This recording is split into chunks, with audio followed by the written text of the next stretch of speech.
Hey, folks, welcome to InTheMoneyStocks.com's live trading action video. My name is Gareth Soloway, Chief Market Strategist here.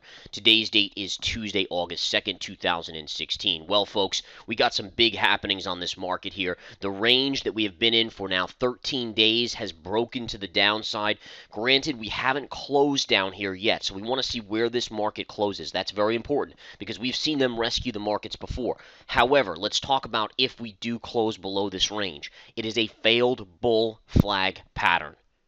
That's important because the biggest moves in the market will come from failed moves, especially when you're at all-time highs or all-time lows. So in this case, a bullish pattern, if it fails, becomes a bearish move.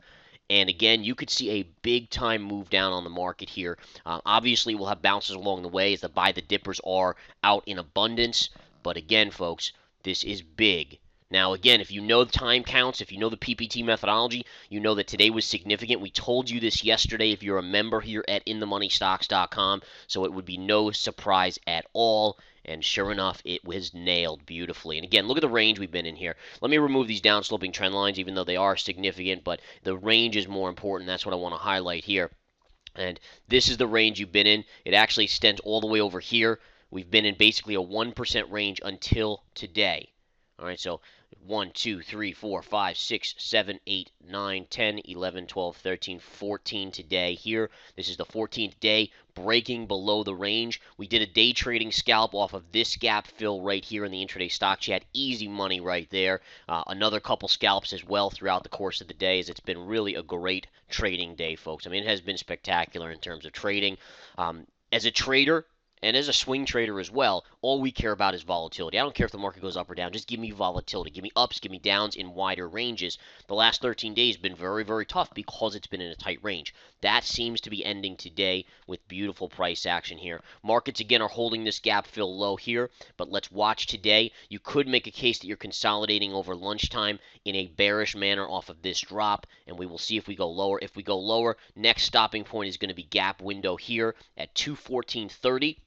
And then another little pivot high around 214, and then there's another gap fill down here at 213.35. So, I mean, there's a lot of levels to the downside as you go where you're going to get bounces. But again, a failed pattern to me spells a lot of trouble for this market. So we're going to see again at the close of today what is going on here. Also keep an eye on the IWM. IWM is important because this had a breakout of sorts, but it was probably one of the weakest breakouts I've ever seen in my life, and it now has the potential to fail. So here was your trading range, right, from here to here. And then you can see it broke out right here. And then look at how much trouble. Every day it retested the line at the lows of the day. It was retesting the channel right here, the upper trend line.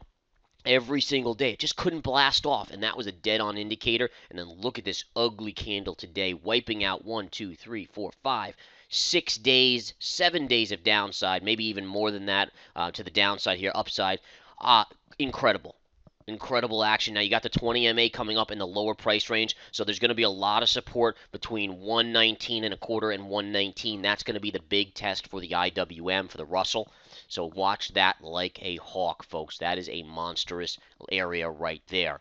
Okay, we're seeing other stocks individually see bigger pullbacks. Amazon, which has been on a bull raid lately, coming in, although only down about $6. But Home Depot's taking a nice drop. We're seeing the semiconductors getting smoked today. Big drop on the semis. They've been one of the biggest movers to the upside. Look at the nice down move here at 1.35% downside move. But look at that extension move. I mean, I think the semis come at least down here. Gap window and the 20 MA. So you're probably looking at further downside on the semis. You want to even know, I mean, if you take a look at the VXX, so beaten down. This is the volatility index, incredibly beaten down, and it is getting a pop today. But I mean, this could have an easy push just to the 20 MA over $11, very, very easily. Another stock that I thought was fascinating. I gave you guys a heads up on this last week, especially to members. Take a look at this. Let me erase that trend line. See this pivot top right here? Look at that. I mean, if I zoom out, look at the long-term top here, and look at the high right there. And look at the pullback you're getting. You've gotten like a $2 pullback off that high so far, and that actually should come all the way down here to fill that gap. So there's a lot going on here, folks. This is what it's all about. This is where we make tons of money for members here in the Research Center, in the Intraday Stock Chat, and the options alerts. Get involved. Come to InTheMoneyStocks.com. Make some money with us. We'll teach you how it's done. We'll teach you how we knew today was going to be the big day. Come and join us. Take care.